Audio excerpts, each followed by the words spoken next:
Hello everyone, welcome to my channel. आज हम लोग गॉस थ्योरम का एप्लीकेशन नंबर 1 स्टार्ट करने वाले हैं। तो गॉस थ्योरम को यूज करके हम लोग क्या कर सकते हैं? तो इसका आंसर है हम लोग गॉस थ्योरम को यूज करके फ्लक्स निकाल सकते हैं, जो हम लोग पहले भी देखे थे। साथ ही साथ हम लोग इलेक्ट्रिक फील्ड भी निकाल सकते हैं। तो हम लोग इलेक्ट्रिक फील्ड अगर निकाल सकते हैं तो किसके लिए निकालना है? तो अलग अलग एप्लीकेशन में अलग अलग चीज के लिए निकालने वाले हैं। फिलहाल इस एप्लीकेशन में एक लॉन्ग स्ट्रेट वायर के लिए निकालने वाले हैं। अगर एक लॉन्ग स्ट्रेट वायर है, देखना ये लॉन्ग स्ट्रेट वायर है, एक चार्ज Q इस पे यूनिफॉर्मली डिस्ट्रीब्यूट है इसके लेंथ पर, ठीक है। देखना ये इसका लेंथ हुआ। ऐसा हम लोग कंटिन्यूअस चार्ज डिस्ट्रीब्यूशन में पढ़े भी थे। तो इसके कारण कितना इलेक्ट्रिक फील्ड होने वाला है वो हम लोग को निकालना है। लेकिन क्या यूज करना पड़ेगा? Gauss theorem. अब अपने को ये पता होना चाहिए कि गॉस थ्योरम अगर अपन यूज करेंगे तो ये चार्ज एक 3D स्ट्रक्चर के अंदर इनक्लोज होना चाहिए। अगर ये चार्ज 3D स्ट्रक्चर के अंदर अगर इनक्लोज नहीं है तो गॉस थ्योरम लगा नहीं सकते, ठीक है। तो सबसे पहला काम हम लोगों को क्या करना है, एक 3D स्ट्रक्चर से इसको इनक्लोज करना है। लेकिन वो 3D स्ट्रक्चर इसके अकॉर्डिंग साइमेट्रिक होना चाहिए। तो यहां हम लोग क्या बनाए, एक स्फीयर बनाए कि एक क्यूब बनाए कि एक सिलेंडर बनाए। ये सारे के सारे 3D होते हैं, जिसके वॉल्यूम होते हैं वो 3D होते हैं। तो देखना हम लोग क्या बनाने वाले हैं, समझते हैं। ये प्लस चार्ज से इलेक्ट्रिक फील्ड लाइन इधर निकलेगा आउटवर्ड, ये इधर भी निकल सकता है, इस तरफ भी निकल सकता है, इधर भी इधर भी। तो देखना अगर मैं इस सारी इलेक्ट्रिक फील्ड लाइन का साइमेट्रिक फिगर बनाऊं तो देखना ये कुछ ऐसा, ये कुछ ऐसा, और इसको अगर मैं ऐसा कर दूं ये पूरा, तो एक सिलेंडर बन जा रहा है। तो एक लाइन चार्ज को इनक्लोज करने के लिए एक सिलेंडर बनाना पड़ेगा, ठीक है, पहला पॉइंट। तो जब भी हम लोग एक लॉन्ग स्ट्रेट वायर या इनफाइनाइटली लॉन्ग स्ट्रेट वायर के लिए गॉस थ्योरम यूज करके इलेक्ट्रिक फील्ड निकालने वाले हैं तो उसका गॉसियन सरफेस एक सिलेंडर बनाने वाले हैं। तो देखना अपन बनाते हैं यहां पर कैसे, देखते हैं।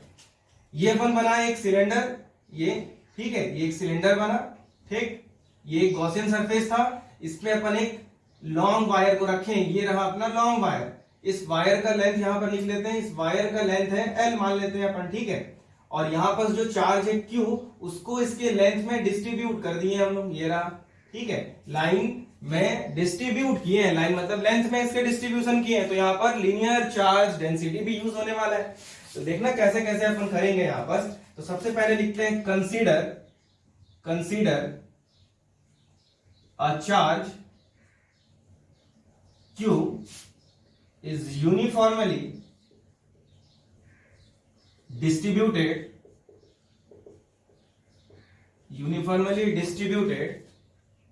in length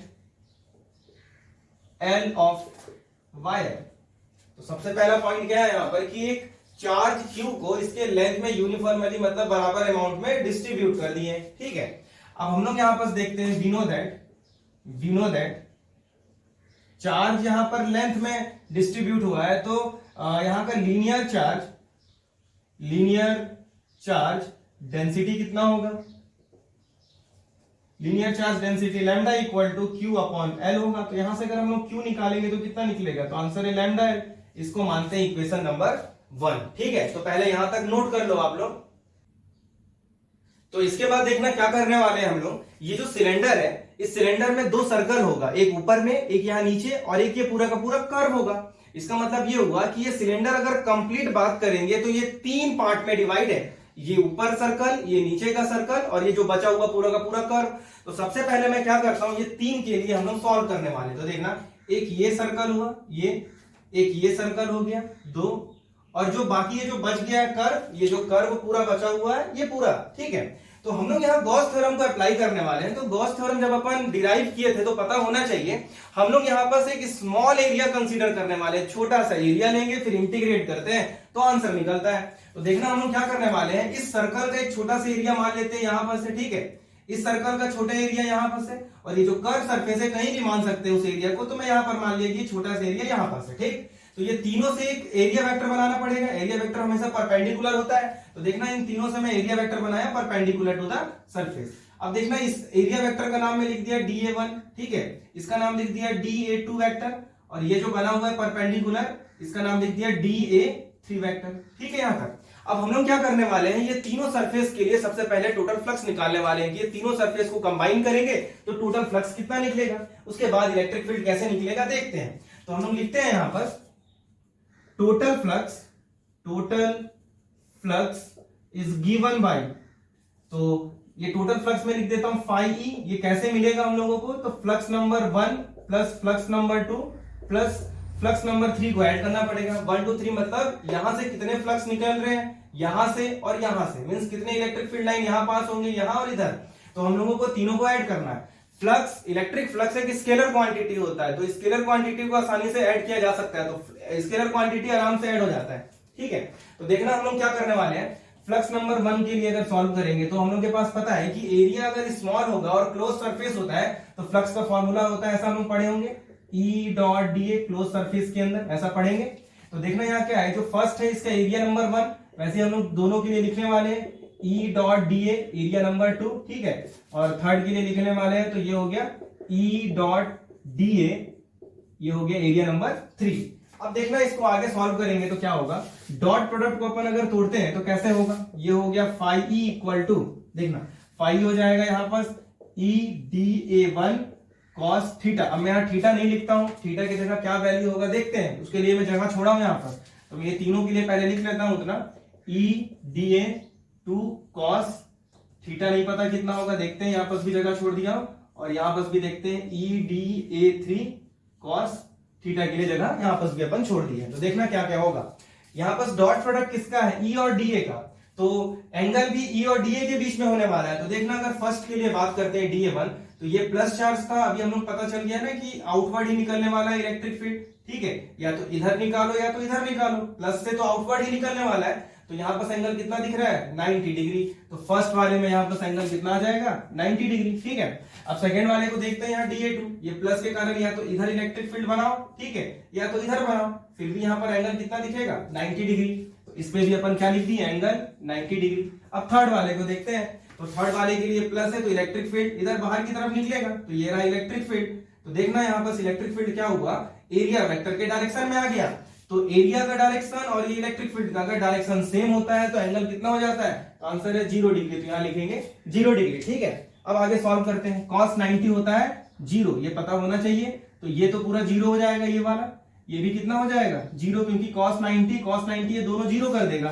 तो यहाँ पर बच क्या रहा है ये, और cos 0 कितना होता है 1, तो यहाँ क्या बच गया EDA3 इंटू 1, क्योंकि cos 0 डिग्री 1 होता है। तो हम लोगों के पास जो टोटल फ्लक्स बच रहा है यहाँ पास वो इतना बच रहा है EDA3। अब DA3 मतलब स्मॉल क्वांटिटी तो एरिया है, तो इलेक्ट्रिक फील्ड को बाहर निकालना पड़ेगा। इलेक्ट्रिक फील्ड तो एरिया नहीं होता है, वो कांस्टेंट की तरह ट्रीट करेंगे। ये देखना E बाहर निकला, ये रहा DA3। अब अच्छे से समझना DA3 है क्या, इसको मान लेते हैं इक्वेशन नंबर 2। यहां पर देखना ये जो DA3 लिखा हुआ ये क्या होगा, तो ये एरिया नंबर 3 ये कर्व का था, ये 2 सर्कल तो खत्म हो चुका है, तो बचा क्या DA3 ये कर्व का था। तो ये टोटल सरफेस एरिया नहीं होगा, ये जो लिखे हैं हम लोग, ये टोटल सरफेस एरिया नहीं होगा, ये होगा टोटल कर्व सरफेस एरिया। ये जो कर्व पोर्शन बचा हुआ उसका एरिया, क्योंकि 2 सर्कल तो खत्म हो चुका। अगर मैं यहाँ टोटल सरफेस एरिया लिख दूंगा, इसका मतलब ये हुआ कि मैं दोनों सर्कल को और कर्व सरफेस दोनों को इंक्लूड कर रहा हूं, लेकिन 2 सर्कल का तो आंसर 0 आ गया, बचा क्या है, कर्व सरफेस बचा है। तो इसलिए यहां पर क्या लिखेंगे अपन, इसको बोलेंगे टोटल कर्व सरफेस एरिया, ठीक है। तो कर्व सरफेस एरिया एक सिलेंडर का होता है 2 पाई RH, लेकिन यहां पर का जो हाइट है ये दिख रहा है कितना L, यहां पर लिखेंगे 2 पाई RL। तो यहां पर पुट करने वाले हैं हम लोग, तो देखना इसको पुट करते हैं अगर, तो ये हो गया phi E equal to E, इसके जगह क्या पुट करने वाले हैं 2 पाई RL। तो लिखते हैं यहां पर 2 पाई RL, ठीक है। इसको अपन इक्वेशन नंबर ये 3 मान के छोड़ देते हैं। अब हम लोग क्या करने वाले हैं, गॉस थ्योरम को यूज करते हैं आगे। तो अभी आंसर तो आया नहीं, पहले यहां तक नोट कर लो, फिर मैं इधर वाले को मिटाने जा रहा हूं, ठीक है। तो इसके आगे देखना क्या करने वाले हैं, अकॉर्डिंग टू गॉस थ्योरम, इसके आगे का देखना, अकॉर्डिंग टू गॉस थ्योरम। तो गॉस थ्योरम हम लोग पढ़े थे, उसका फॉर्मूला ऐसा कुछ निकला था, phi E equal to Q upon epsilon naught, ठीक है, ऐसा हम लोग पढ़ रहे थे। According to Gauss theorem phi equal to Q upon epsilon naught from equation 1, from equation 1 तो मैं यहाँ मिटा दिया हूँ, देखना इक्वेशन 1 को, वहां पर Q equal to lambda L था, देख सकते हैं। तो मैं इसी Q का वैल्यू को यहाँ पर पुट करने वाला हूँ, ठीक है। तो देखना ये क्या हो जाएगा, phi E equal to lambda L upon epsilon naught, इसको मान लेते हैं इक्वेशन नंबर 4। तो फ्रॉम इक्वेशन ये वाले देखना 3 और ये वाले 4 को देखना, ये भी इलेक्ट्रिक फ्लक्स, ये भी इलेक्ट्रिक फ्लक्स, मतलब क्या हुआ कि ये वाला पोर्शन और ये वाला पोर्शन भी आपस में क्या होने वाले हैं, इक्वल। तो फ्रॉम इक्वेशन 3 एंड 4 ये वाला पार्ट जो है E into 2πRL equal to इसके equal lambda L upon epsilon naught. यहाँ से L कैंसिल हो गया तो E कितना बच रहा है, तो देखना लैम्डा अपॉन ये 2πR, ये रहा 2πR डिवाइड हो गया और यहाँ पर क्या बचा है, एप्सिलॉन नॉट। ठीक है, तो ये निकला फाइनल आंसर हम लोगों का। ठीक है, यहाँ पर एक रिजल्ट देखते हैं। तो रिजल्ट देखना, यहाँ जो इलेक्ट्रिक फील्ड है इनवर्सली प्रोपोर्शनल टू रेडियस है R, ये जो रेडियस है R यहाँ पर, ये रेडियस, ये सब रेडियस हुए, ये सारे के सारे ये रेडियस हुए। ठीक है, तो ये रेडियस के इनवर्सली प्रोपोर्शनल है। इसका ग्राफ कैसे बनेगा, डिस्टेंस के साथ अगर इलेक्ट्रिक फील्ड का ग्राफ अपने को बनाना है यहाँ पर, तो कैसे बनाएंगे, इनवर्सली का ग्राफ ऐसा बनता है। ठीक है, तो ये भी एग्जाम में आया हुआ था ग्राफ भी ड्रॉ करने को। तो ये पूरा कंप्लीट हुआ एप्लीकेशन नंबर 1। ठीक है, तो आप लोग इसको नोट कर लो। Thank you.